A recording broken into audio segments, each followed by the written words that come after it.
भगवान चित्रगुप्त जी के दंड से कोई भी पापी आज तक बच ना सका।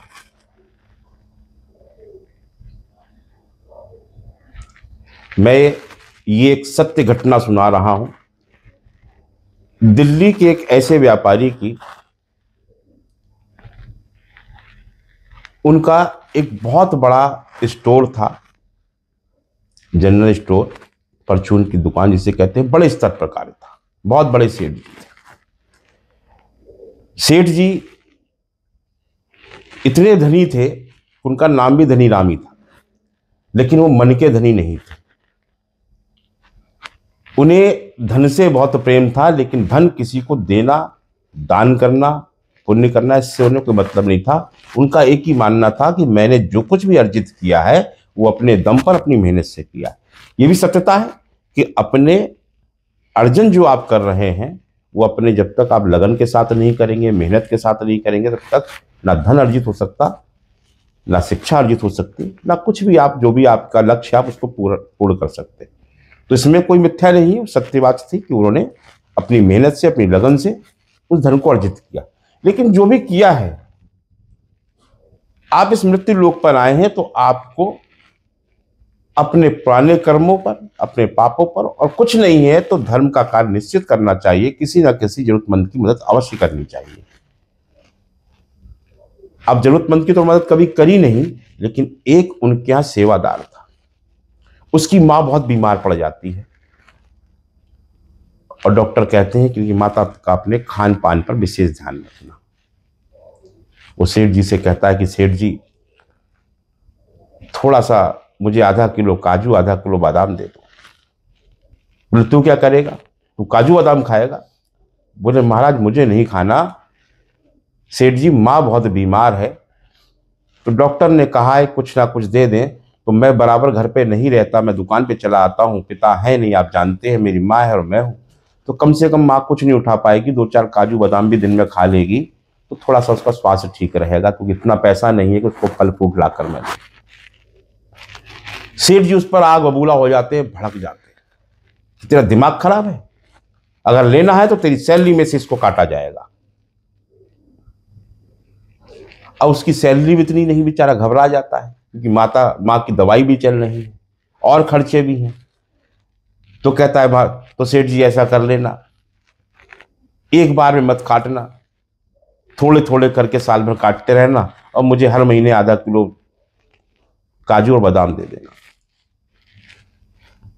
सेठ जी बड़े मन अचोट के उसको कहते ले जा, और जब उसकी सैलरी देने का नंबर आता है तो पूरे पैसे एक बार में काट लेते हैं। वो रोने लगता है, गुड़गुड़ाने लगता है, अरे मुझे माँ की दवाई लानी है, राशन पानी लाना है, भोजन की व्यवस्था करनी है, कैसे करूंगा, मुझे अपनी खोली का किराया देना है।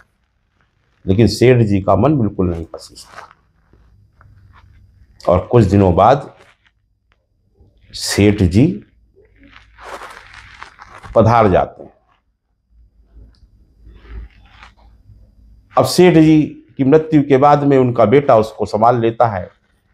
अब जो पिता ने सिखाया तो बालक में वही आएगा। अब बालक क्या, शिष्य उनका वो बाप का भी बाप बन गया, उसके कर्म उससे भी ऊपर चले गए। 2-4 साल के बाद में बहुत बड़ा कार्य चल रहा होता है, कुछ चीजें खोल के बाहर रखी जाती हैं दिखाने को, तो काजू बादाम के कट्टे बाहर रखे और सामान रखा हुआ है। उधर से ईद का समय था, बकरा ईद का टाइम चल रहा था, एक कसाई निकल रहा था, उसके साथ बकरे आ रहे थे कई सारे। एक बकरा आओ देखा ना ताओ दुकान की तरफ बढ़ाओ, जो काजू बादाम का बैग रखा था उसमें जाके काजू बादाम उसने जाकर मुंह मार दिया। अब अंदर से सेठ ने देखा, वो चीखता डंडा लेके आया, अरे खा गया बर्बाद कर दिया। उन्होंने उठा के उस पर 8-10 डंडे उसकी कमर में जम के मारे। अब बिलबिलाता हुआ बकरा भाग तो गया, फिर भी उसका मन नहीं माना। उसे बुलाया, बोले हाँ कसाई। बोले कहाँ जा रहा है इस बकरों को लेके? बोले ईद आ रही है। बोले अपनी दुकान पे काटता? बोले हाँ दुकान पे। बोले जब इस बकरे को काटे तो उसकी मुंडी मुझे दे जाना। बोले क्यों सेठ जी? बोले इसने मुंडी से खाया है, इसे बाहर टांग के रखूंगा कि सबको पता रहे, कोई अगर ऐसे खाएगा तो मैं इसकी मुंडी टांग देता हूं।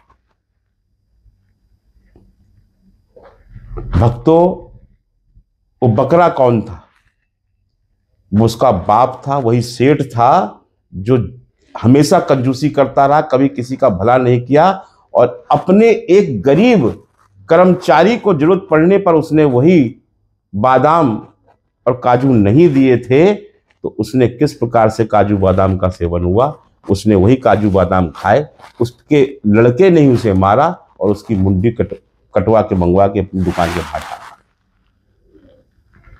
तो ये दंड जो है, जो करोगे वो भरना पड़ेगा, ये निश्चित है। तो अपने कर्मों में सुधार लाइए, अपने जीवन में सुधार लाइए, जितना भला हो सकता है उतना दुनिया का भला करिए, गरीबों का भला करिए, जरूरतमंदों का भला करिए, क्योंकि ये एक नियम है, ये सनातन की एक प्रथा है, ये धर्म का एक आगाज है कि आपको करना पड़ेगा। धर्म के लिए कुछ ना कुछ अपना अर्थ निकालना पड़ेगा, चाहे आपने कितनी मेहनत से अर्जित क्यों ना किया हो, उसका एक हिस्सा आपको धर्म का नाम पर, गरीबों के नाम पर और अपने ईश्वर के नाम पर निकालना ही निकालना होगा। प्रेम से बोलो चित्रकूट भगवान की।